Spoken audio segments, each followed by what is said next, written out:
She was just fixing her truck. On the side of a forgotten Carolina road, her old pickup sat steaming in the summer heat. Hood popped. Tools laid out neatly. Her hands moved with quiet patience, grease smudged across her fingers, sweat tracing her jawline. To anyone passing by, she was just another woman with engine trouble. But something about her made the air feel heavier. Then came the Humvee. 3 young soldiers stepped out. One held a clipboard. Another wore mirrored sunglasses. Their posture said protocol. Their tone said warning. "Ma'am, this is a restricted zone. You can't stay here." She didn't argue, just kept working. 15 more minutes, that's all. Before they could act, a black SUV arrived. Out stepped a silver-haired general. He looked at her at the faded tattoo under her shoulder strap. And then he saluted. No one spoke. No one understood. But some stories salute back, even when history forgets their names. She didn't rush, never did. Evelyn Carter wiped the back of her hand against her cheek and leaned over the open hood again. She'd done this 100 times before. Inside the truck, sun-bleached and humming with heat, sat a photograph tucked beneath a cracked visor. 2 women in combat gear grinning through the dust. One was Evelyn. The other was Grace. Almost there. Grace, she muttered like she always did. Quiet, like a habit, a ritual. A silver wristwatch on her arm caught the sun. The glass was scratched the second hand, unmoving, stuck at 5:42. It hadn't ticked in 17 years. She refused to fix it. That was the minute everything stopped. The minute Grace didn't come back. The engine hissed. Evelyn sighed. "Just 1 more mile," she whispered. 1 more mile for her. The road was quiet, just the hum of cicadas, the distant rustle of pine trees, and Evelyn's old truck hissing in protest. She reached into the passenger seat and took a sip from a lukewarm water bottle. Then she heard it. Tires on gravel. Heavy. Military. A Humvee pulled up behind her. Doors creaked open. 3 young soldiers stepped out, boots crunching the dirt. They looked fresh-faced, crisp uniforms, sharp stares. One of them, a tall kid with a clipboard, cleared his throat. "Ma'am, this is a restricted perimeter. You're not allowed to stop here." Evelyn didn't look up. She reached for her wrench instead. "Truck's broken. I'm not going anywhere yet." The boy hesitated. The other one, with aviator sunglasses, stepped closer, hand on his belt. "We'll call in a tow if you don't move, ma'am." Still under the hood, Evelyn just muttered, "You can try." Evelyn didn't move. She could feel the heat rolling off the engine and the young men's eyes on her back. The one with the clipboard tried again. His voice flatter this time. "Ma'am, regulations say you can't stay. This is an active training corridor. You have to clear the road." She set her wrench down with a soft clink and straightened up slow and steady. Her face was lined but calm. "I told you," she said, her voice as even as the horizon. 15 minutes, then I'll be gone." The soldier in sunglasses shifted his weight. He didn't look old enough to have heard her name, didn't look like he believed in ghosts. "You don't understand," he said, tapping his radio. "We're under orders." Evelyn folded her arms. The heat pressed against her skin, but her gaze stayed steady. "No," she said quietly. "You don't understand. I made a promise." For a moment, no one spoke. The breeze rustled through the tall Carolina pines, soft as breath. Somewhere in the distance, a hawk cried. The sun kept climbing. Evelyn turned back to the engine. She wasn't trying to win a standoff. She just needed to get moving, 1 mile at a time. Behind her, the soldiers shifted. They weren't sure what to do with a woman who didn't argue, but didn't obey either. The youngest one, still quiet since he arrived, finally spoke up, his voice almost too soft to hear. "Why here?" he asked. Evelyn didn't answer. She just reached into the cab and tapped the photograph on the dashboard. Then she whispered, "Because she never saw this part of the country, and I promised she would." And that was when the SUV appeared quiet, black and government-issued. It didn't rush, but it changed everything. The black SUV rolled to a quiet stop behind the Humvee. No sirens, no rush, just the sound of tires on gravel and the heat buzzing off metal. The soldiers straightened instinctively. One of them muttered, "That's a general's plate." Evelyn didn't move. She kept her hand resting gently on the photo on her dash. The back door opened. He stepped out slowly, silver hair, dark uniform, 4 stars gleaming in the sun. General Thomas Reed. He didn't speak, didn't demand anything, just looked. Not at the truck, not at the soldiers, at her, at the tattoo just barely visible under her tank top strap, black horse, a silver shield, wreathed in flames. He took one step forward and saluted. No one breathed, because something unspoken had just been said. For a few seconds, no one moved. Even the heat seemed to pause. The youngest soldier, Private Dean, was the first to drop his eyes. His posture softened like something inside him just cracked open. Lieutenant Morris' clipboard still in hand cleared his throat but said nothing. He didn't need to. General Reed held his salute for a beat longer, then slowly lowered his hand. His voice, when it came, was quiet, heavy. "Ms. Carter," he said. "Shadow Team 9. Isn't it?" Evelyn nodded once. Not proud, not secretive, just honest. "It was a long time ago," she replied. Reed's eyes softened. "Not to me." He looked around at the soldiers. She saved lives, mine included. No one questioned him. Because sometimes respect doesn't come with medals. It walks in grease on its hands and doesn't ask to be remembered. Reed turned back toward the young men. His voice was calm but clear enough to leave no doubt. "Help her. Whatever she needs." Private Dean nodded instantly, already moving toward the truck bed. Lieutenant Morris hesitated, then folded his clipboard under one arm like it didn't matter anymore. Sergeant Lake offered Evelyn a bottle of water without a word. She took it, nodded. "Thank you." Reed stepped closer, eyes scanning the truck, then her face. "You could have called someone. You didn't have to do this alone." Evelyn gave a faint smile. Not bitter, just lived in. Didn't want a parade general, just a working engine. He nodded, almost smiling back. Still the same. She glanced down at the photo on her dash again. "I made a promise. It's not about me. It's about her." Reed glanced towards the base, then back at her. His voice softened. "We've got beds, real food. You don't have to sleep in the truck tonight." Evelyn didn't answer right away. She looked out past the trees toward where the road curved out of sight. "That's kind of you," she said at last, "but I've still got miles to go." Reed raised an eyebrow. "Anywhere urgent?" She smiled, not wide, just enough to show it meant something. "West," she said. "She never made it west." He nodded, like he understood something deeper than what she'd said.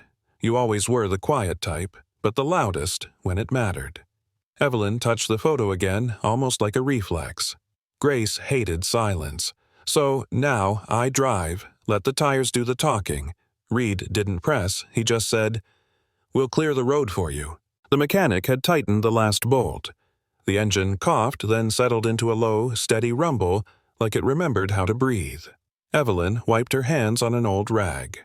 Took one last sip from her bottle, now warm as bathwater. The soldiers stood off to the side, not blocking her way anymore. Not as guards, but as watchers. She climbed in, closed the door with a soft click. Then turned the key again, just to be sure. The dashboard flickered to life. The photo of Grace didn't move, but something about the way Evelyn looked at it did. Reed stepped forward, hand resting gently on the window frame. "Safe travels," he said. She nodded once. "For both of us." And with that, the truck pulled back onto the gravel, easing toward the bend in the road. No applause, no headlines, just the quiet sound of someone keeping a promise. The road opened up like it always did, wide, sunburnt, quietly waiting. Evelyn drove with one hand on the wheel, the other resting lightly on the edge of the seat near where Grace's photo lay. The late afternoon light stretched long shadows across the asphalt. Pines gave way to flat fields, old barns leaning into the wind. She pulled into a small rest stop, just a picnic table, a vending machine, and the kind of silence you don't find in cities. She didn't stretch, didn't check her phone, just sat on the edge of the truck bed, unwrapped a chocolate bar, and took a bite. The breeze carried something with it, dust maybe, or memory. Her eyes drifted unfocused. Somewhere behind them, a different heat. A ridge. A warning. The sound of shouting. Grace's voice, distant but sharp. Move, Ev. Ev. Don't wait for me. The chocolate melted between her fingers, but Evelyn didn't notice. She was already somewhere else. The year was 2007. Jollis Valley. The kind of place that didn't show up on tourist maps or any maps, really.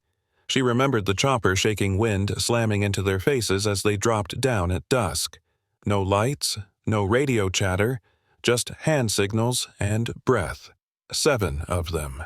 Shadow Team 9, the kind of unit that didn't leave paper trails. Grace sat across from her checking her boots, then looking up with that crooked grin. "You ready to disappear again?" Grace had said. Evelyn didn't answer, just checked her weapon and nodded. They landed on the eastern ridge. Dust thorns, heat. The mission was simple: on paper rescue a trapped American squad deep in the valley. Nothing about Jollis was ever simple. They moved at night, always at night. Jollis Valley didn't like visitors, especially not in daylight. The terrain twisted, folded into itself like it had secrets to keep. The valley didn't make room for footsteps. Each step felt borrowed. Grace glanced back once, not for reassurance, just to check if Evelyn was still breathing. Then a crack. One shot. Not theirs. Everyone dropped. And from that point on, the mission was no longer on the map. It was personal. That's where Ramirez raised his fist. Everyone froze. No sound. But Evelyn could feel it, like the trees had gone quiet on purpose. Grace whispered, "Something's wrong." She was right. It happened fast. Too fast, but somehow also in slow motion. One step, a soft click, a half-second of silence, then the earth screamed. Ramirez disappeared into the blast. Dust and fire and pieces of everything. No one shouted. They just hit the ground, trained instincts kicking in before grief had the chance. Evelyn couldn't hear anything, just the high-pitched ring that always came after the worst. When her vision cleared, Grace was already on her knees beside her, checking her leg. Blood. Metal. A shard lodged just below the knee. Grace didn't flinch. She never did. "You'll walk," she said, calm as ever. "But you're not gonna like it." She tied the bandage tight, gave Evelyn a pat on the shoulder like it was just another Tuesday. Then she stood rifle in hand and said, "We keep moving." They didn't stop for long. Shadow teams never did. The mission wasn't finished, and the ridge behind them was no safer than what lay ahead. Evelyn limped. Each step pressed metal deeper into muscle, but she bit down and kept pace. Grace walked just ahead, glancing back every few minutes, not fussing, just checking. The rest of the unit said nothing. No one talked about Ramirez. Not yet. Out here, grief had to wait its turn. It was close to 3 a.m. when they reached the lower flat. That's when they saw it, brief bursts of the red light faint in the distance. Flares. American flares. The trapped unit was still alive. Somehow, that made it worse, because they were close enough to hope, but not close enough to help. Not yet. And dawn was creeping closer. They crouched behind a rock shelf, peering down into the basin below. Through the grainy lens of night vision, they could see movement: American helmets huddled near a burned-out vehicle. And just beyond that, shadows shifting. The enemy was circling. Evelyn gritted her teeth as she adjusted her knee. The pain had gone from sharp to dull, worse in a way. Grace passed around a rough sketch drawn in the dirt. 3 would go wide, 2 would lay cover. She pointed last at herself. "I'll draw their fire from the opposite ridge," she said, like she was picking up coffee on the way to work. Evelyn frowned. "That's suicide." Grace shrugged. "Only if I'm slow." Then softer, "They don't see me. They won't get out." There was no vote. Only silence. And then nods. Because sometimes that's what courage sounds like. No one said goodbye. That wasn't how their unit worked. No hugs, no be careful. Just a look that held more than words ever could. Grace pulled her cap low, slung her rifle, and slipped into the trees on the left flank. Evelyn watched her go until even the branches stopped moving. The rest of the team got into position, flat to the dirt, eyes forward. They could hear the other side now, voices in a language they didn't speak, footsteps on stone, the occasional rattle of metal. Then came the first shot, sharp, controlled. From Grace's side, it was followed by shouting. Movement, flashlights jerking toward the sound. Grace had them, and the path to the trapped unit was suddenly open. There was no time to think. They moved. They moved, low, quiet eyes scanning every shadow. The gunfire behind them stayed steady, sharp, spaced, deliberate. Grace was still holding. Evelyn's leg ached with every push forward, but adrenaline had its own logic. Then someone whispered, "Got him." In a shallow ditch near the foot of a crumbled rock wall, 4 soldiers were huddled, mud-caked, exhausted, one of them barely conscious. Their eyes lit up when they saw Shadow Team's patches. It wasn't hope. It was disbelief. Evelyn knelt beside the youngest. Blood soaked through his sleeve. She didn't ask what happened. There wasn't time for stories. She simply said, "We're getting you home." And when he nodded barely, she felt something break and rebuild inside her, all in the same breath. The worst was still ahead, but the reason for the risk was right here in the dirt. They had the wounded, but the way out was anything but open. The call for evac had gone through. A chopper was inbound, but the canyon was too narrow, too hot. No safe place to land. The team made their way uphill, carrying 2 soldiers between them. No time for stretcher protocol, just grit and shoulders. Evelyn could feel the sky getting brighter, even though the sun wasn't up yet. That kind of light only came from one thing: fire. Enemy rounds cracked overhead closer now. They were being followed, and still, no sign of Grace. Evelyn glanced back once, just once, to the ridge where the shots had started. It was quiet now, too quiet, the worst kind. She didn't say anything, just kept moving. But in her chest, something was already slipping. The chopper circled twice, blades thudding like a giant clock counting down. There was no clearing close enough. They had to hike to the fallback zone 600 meters uphill, exposed. Every step was harder. The wounded groaned. No one answered. At the top of the ridge, the bird hovered low. Wind whipped up dust, stung their eyes. Evelyn was the last one in line. She turned just once. The ridge behind them was still empty. No sign of Grace. Someone shouted, "We've got to go." She didn't answer, just stared into the trees that refused to move. Then a voice inside her said what she didn't want to hear. "She's not coming." Evelyn clenched her jaw, dragged the last man into the bay and grabbed the edge of the door. The chopper lifted. She didn't look back again. The mission was marked complete. The report was sealed. Names were written except the ones that weren't. There was no funeral, no folded flag.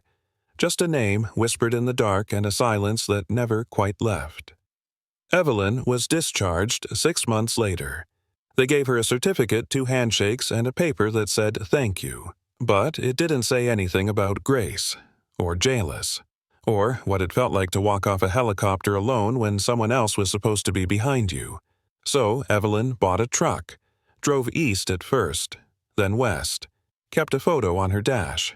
Grace still smiling through the dust, didn't know where she was going, only that she had to keep moving, because somewhere between the towns and the state lines was a promise that hadn't been finished yet. She wasn't planning to stop, but the little town had a gas station and next to it a small memorial park. It was barely half an acre, 1 flagpole, 1 bronze statue of a soldier kneeling, and a plaque that had names carved by hand. Evelyn stood by the fence. She didn't go in. She didn't belong to this place. Grace didn't either. But somehow, that didn't matter. There were folding chairs set out mostly empty. A few locals in lawn hats, 1 child holding a paper flag. Someone was reading names. Slowly. Carefully. Not Grace's name, of course, but Evelyn closed her eyes anyway. And in the silence between the names, she heard her. Still laughing. Still running ahead.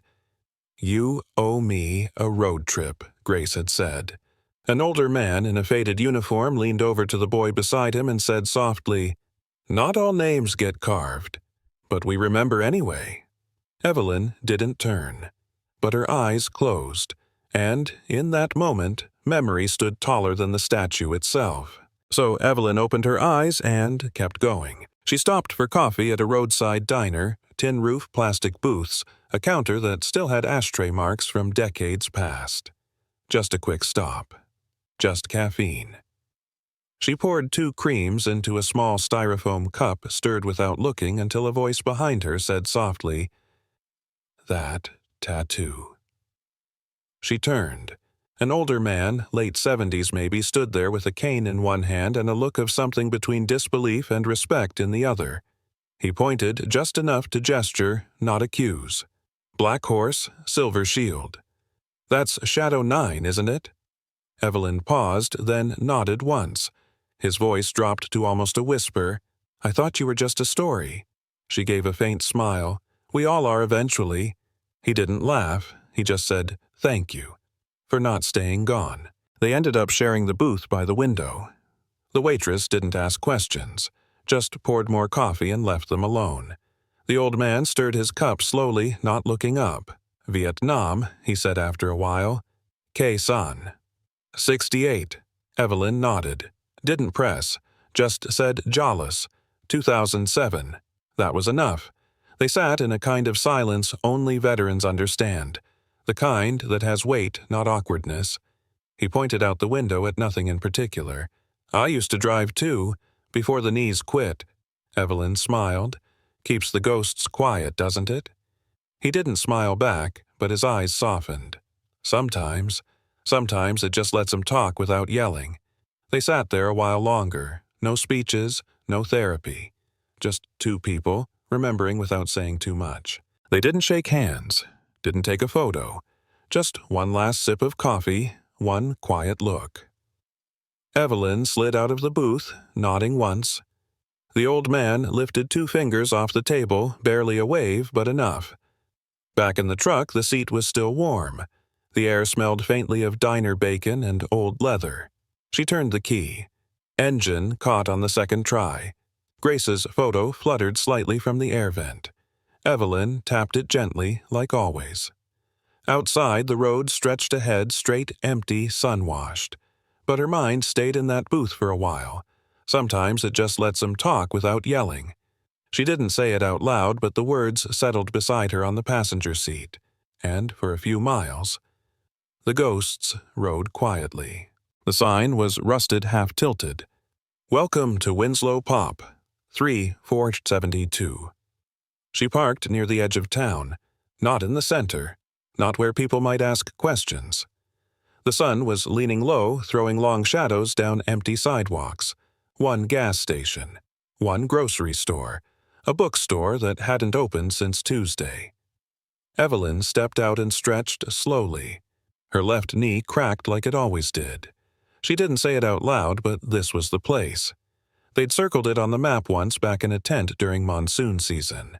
Grace had laughed and said, "I bet they've got the best pie no one talks about."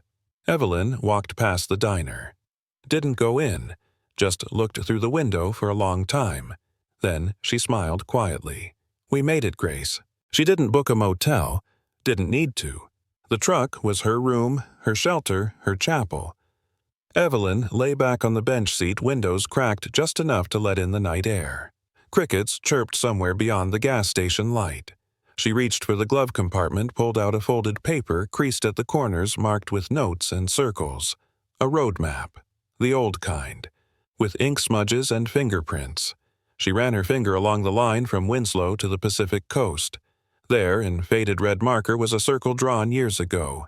Grace had made that one, with a star next to it. "You ever seen an ocean sunrise?" Grace once asked. Evelyn hadn't. Not yet. She clicked her pen. 1 more dot. Just 1 more. She drove through the night. Headlights cutting through miles of dark freeway engine humming low like a lullaby. The coast greeted her without ceremony, just wind salt and the quiet breath of the ocean waiting for morning. She parked facing the water. No one else around. The sky was still deep blue on the edge of becoming something else. Evelyn stepped out, walked barefoot to the shore. In her hand, a photo. Faded, wrinkled. 2 women in combat gear smiling like the world hadn't taken anything yet. She didn't say anything. She just stood there, until the sun broke the horizon, and in that gold light she whispered, "We saw it, Grace." Her voice barely carried over the wind. But if Grace was anywhere in that light, she heard it. Just like I said we would. She stayed a little longer, not thinking, not remembering, just being. The waves rolled in gentle, steady rhythm, the kind that doesn't rush, doesn't announce itself, just comes and keeps coming. Wind pulled softly at her sleeves. Her hair, now mostly gray, lifted in slow motion. She closed her eyes, not to pray, not to wish, just to rest for a minute. Then without a word, she turned back, walked barefoot across the cool sand, opened the door to the truck, slid in like she'd done 1,000 times. On the dashboard, the photo stayed in place, sunlight now resting gently on Grace's smile. Evelyn looked at it, and for the first time in a long while, didn't feel the need to say anything. The silence said enough. Back on the road, the sun climbed higher, not too bright, not too harsh, just warm. Evelyn didn't drive fast. She didn't need to anymore. On the seat beside her, the map lay folded soft at the corners, the last circle now marked with a quiet check. Grace was still with her, no longer in the photo, or the promise, or the silence between mile markers, but in the way Evelyn breathed easier, in the way she didn't reach for the wrench when the engine skipped once. Some journeys don't end with a destination. They end when the weight lifts. She rolled down the window, let the breeze in, and somewhere between 2 small towns no one remembers. A promise stopped being a burden, and became a part of the road itself. And if you've ever carried a name quietly, if there's someone you're still driving for, tell us, whose memory do you still carry with you, because some stories deserve to keep moving.